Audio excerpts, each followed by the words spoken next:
قصه داسې ده چې یو ښځه لاړه بازار ته چې توتي واخلي او دغه توتي دې لپاره اخیسته چې هغه خبرې هم زده وي، خبرې هم وکولی شي او دا چې څه ورڅخه وي هغه زده کړی شي او بیا یې ترې واوري.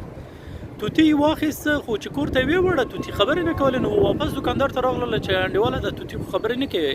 نو کس ورته وویل قفس کې دې اچولی او که نه و قفس کې مې اچولی.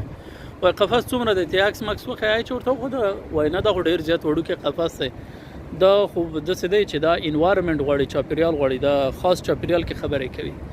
نو وایي څه شی وکړم؟ وایي غټ قفس ورته واله، غټ قفس یې ورته واخیسته. بیا سبا راغله وایي خبرې نه کوي. او وایي دې کې د زینه نه دی لګولی، ته چې لاړې یو زینه ورته واخله چې هغه په دغه زینې کې والوځي راوالوځي. هغه کار یې وکړ.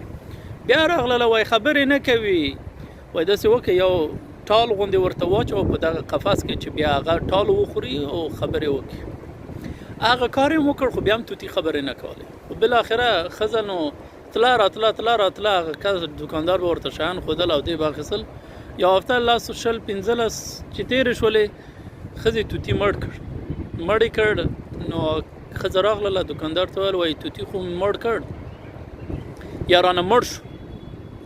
مړ یې کړ په ځکه نه وایي چې بیا تشدد ته خبره لاړه نه شي. نو توتي مړ شو خو په مرګ وخت کې یوه خبره وکړله. وایي څه یې ویل؟ وایي دومره شیان دې راوړل دغه دوکاندار سره د خوراک لپاره چې شی نه و.